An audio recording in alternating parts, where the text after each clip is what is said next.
नजरिया से घायल भइल दिल, देखते ही तो हैरान मचल गईल दिल।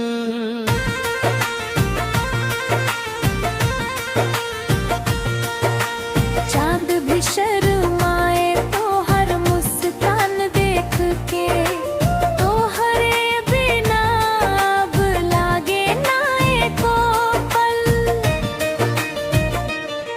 अरे सजनवा तू दिल में बस गईलू, सुना सुना मन के तू रंगीन कर गईलू।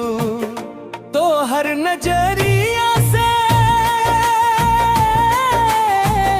घायल भइल दिल,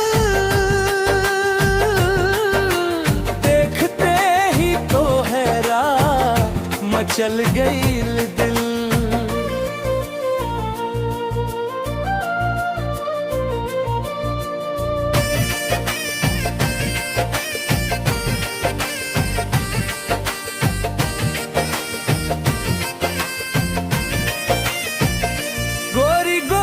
हथेली मेहंदी के रंग, तो हर चाल देख के धड़के उमंग। पायलिया बोले छन छन रात में, तो हर नाम लिखल बा दिल के बात में। गांव के गली में जब तू निकल जैसन खुशबू चारों ओर बिखर लूं, एक बेर हंस के देखदा हमके, जिंदगी के खुशी दिलदा हमके। तो हर नजरिया से घायल भइल दिल,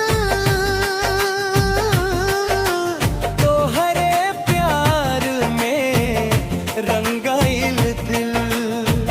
दुनिया भले कुछ भी कहे हमसे, तो हर नाम से धड़के लाई दिल।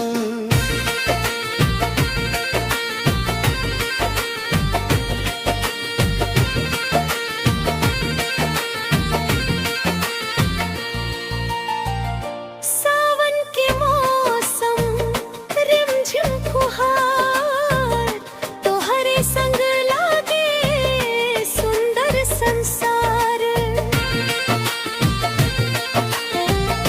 नदिया किनारे जब मिलो चुपके, दिलवा कहे बस रहा तू नजदीक। मोबाइल में फोटो तो हर सजा के, देखी मुस्कुरा के दिलवा बहा के। रात दिन तोहार याद सतावे, तोहरे बिना मन कहीं ना लागे। न चाही महल न चाही धन, तोहरे साथ खुशबाई मन। हाथ में हाथ रहे उम्र भर, बस इतने बादल के अरमान। तो हर नजरिया से घायल भइल दिल, तो हर प्यार में पागल भइल दिल।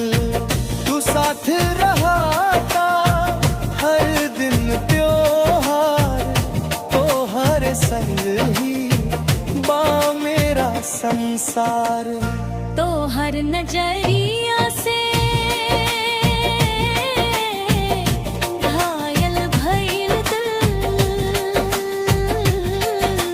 तो हरे बिना लागे सब कुछ मुश्किल। जन्म जन्म के साथ निभाइब हम, तो हरे प्यार में सजायू अपना दिल।